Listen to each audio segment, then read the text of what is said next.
This is the Cape Cod Baseball League.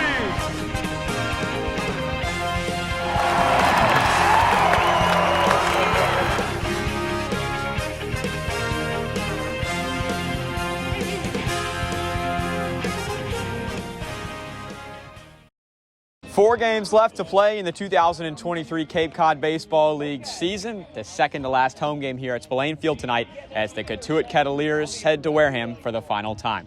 Alongside Aiden Blank, Jack Hunter here with you on the Gatemen Baseball Network. And Aiden, the team eliminated from postseason contention last night, so 4 games left to play. The guys seem to be a little looser today, just trying to have some fun and play some good ball for the rest of the year. Yeah, as you can tell, we're a little bit looser today. They're eliminated from the playoffs. Big deal. We're going to have some smiles. We're going to have some fun over the next couple of games. We still got Polar Park. We still got a couple more home games. This is going to be a really fun end of the season, and you're going to be able to tell that based on our broadcast tonight. Well, Cotuit's coming to town tonight. They've won 4 out of their last 5 games. The only one loss there was a 27-2 loss to Falmouth, but it should be an interesting matchup tonight with Cameron Hill on the mound and the Kettleers being the best team in the West. Oh, yeah. Cameron Hill has pitched against the Gatemen. He's pitched against a lot of teams, and he's very good. Got the win in the All-Star game. Ridiculously good numbers. Historic stuff from him this season. And he's going to be a big part to the Kettleers' playoff push. As far as the standings go, we're going to talk about it in a minute. Cotuit needs to keep winning because Hyannis, hot as heck. They're right on their tail for that number 1 seed. So Cotuit's season most definitely not over quite yet. There's still a lot to play for them and for Wareham. Well, they're playing spoiler tonight. Well, Wareham has lost on back-to-back walk-off hits in the last 2 nights on the road by final scores of 9-8 in both games respectively. But the offense last night was great. The first 5 guys in the order combined for 11 hits. One of them was Michael Brooks, who's with Amanda right now. I'm joined now by Michael Brooks. And Michael, in last night's game, you went 3 for 5. You were struggling a little bit going into the game, so how good did it feel to make solid contact like that? It felt amazing. Just tried to calm down a little bit and just get the best pitch I could of every at-bat. So, not a whole lot of games left for the Gatemen. What's your approach going forward? just play ball, have some fun. It's great to meet these guys and, just have fun and do everything for the team. When you came here kind of in the middle of July, so you're kind of like in a odd position of being here for longer than some guys, but not as long as others. What's your favorite part about being up here? Just meeting everybody that was on the team, people from all over the world or country. But just meeting new guys and seeing how everybody's career is going to end up. Is there anything that you've noticed that you've been able to improve upon in your time out here? No, it's okay. Not really. I got something to work on every day. Whether that's infield or hitting or whatever. But just honestly everything that I could think of. And I asked Bobby this, I'll ask you as well. If you could play a sport that is not baseball, what sport would you play? Golf. Okay, why? Love it. I can hit it far, I can't hit it straight, but I like playing golf. All right, good answer. Thank you. Yep.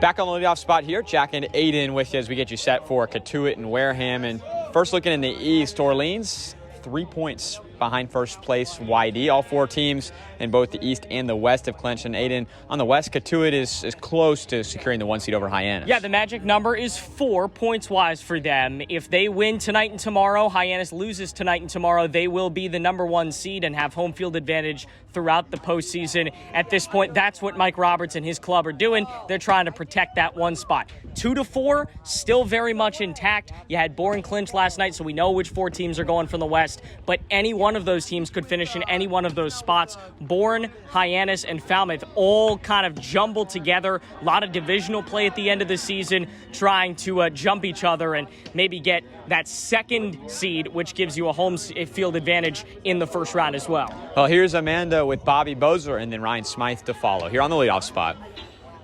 I'm joined now by Bobby Bozer. And Bobby, 2 nights ago you had 2 doubles. Last night you had a single and a bunt. What's been working for you at the plate? I've just been trying to keep the ball at the middle, just staying up the middle, not getting too ahead of myself, and it's been working. And you were one of the guys who's been here since the very beginning. We're now getting to the end of the season, so I don't know if you're reflecting on the summer yet, but if you are, what are the biggest things that you've learned about yourself? Yeah, it's been a long summer. I mean, I've just been trying to stay even mentally, so that's been my biggest deal. But just coming out here every day is great development, so I've been just having fun. And we've talked a lot about you being like a super utility guy, playing almost all 9 spots, and you mentioned that you kind of want to try to do that this summer. Now that the Gatemen are not going to be going in the playoffs, do you know if that's any possibility? I doubt it's a possibility, but it would be great to go 1 through 9. I haven't been on the mound in a while, but I think I could compete. I don't know about this level, but I think I can compete. And if you could play any sport that's not baseball, what would you play? Probably football. Okay. I wanted to play when I was younger. I feel like I got good skills to do so definitely football. And you just had a munchkin on your head. You were eating them before the game. Is that your go-to pregame meal, or is there anything else that you like to eat? You know, I wish they would have given that one to me instead of putting it on my head. You're kind of wasting food here, but 5-second rule. It's fine. I mean, I'll eat it eventually. You know. Appreciate it, Bobby. Thank you.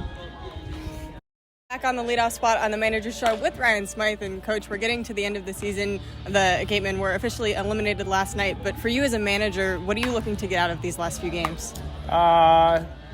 I think for me, the whole year in general is about building these relationships with these guys. And we have an awesome group here that are playing hard every day, giving us what they got. And getting to know these guys over the course of, a month, 2 months, whatever it's been. That's the most rewarding part about this is, starting basically a friendship that's going to, go on for quite some time. Do you have any specific memories that kind of come to mind when you think about this season? There's been a lot. I remember when Hussey got here in the beginning, he was kind of quiet. He's not really quiet anymore. We got him out of his shell, and seeing a guy like Bobby, who's been here since day one and is still here grinding it out, that means so much to me and our coaching staff. Stuff like that. Those are things that are never going to be forgotten. You've got Aiden Major starting on the mound tonight in his final appearance. What have you seen from him throughout the season? He's a competitor. He's ultra hard on himself. And we've been working on that about just being present in a moment, enjoying it every step of the way. You're not going to be perfect every time you're out on a mound, and I'm hoping that translates into tonight. Oh, and I'm going to ask a little bit of a fun question. I'm going to ask the guys this today too. If you could coach any sport that wasn't baseball, what would you want to coach? What would I want to coach? I'm a big basketball fan, so I do think basketball would be fun to coach, but I also think golf would be fun to coach too. I mean, they really don't do a whole lot of coaching in the moment. You kind of sit back and watch, and I feel like a lot of their coaching is practice sessions and range sessions before rounds. So I think that would be kind of cool, being a coach for a professional golfer and just walking around for 18 at the Masters, and that's my job. Yeah, that'd be pretty cool. Both are good answers, Coach. Thank you for your time. Absolutely.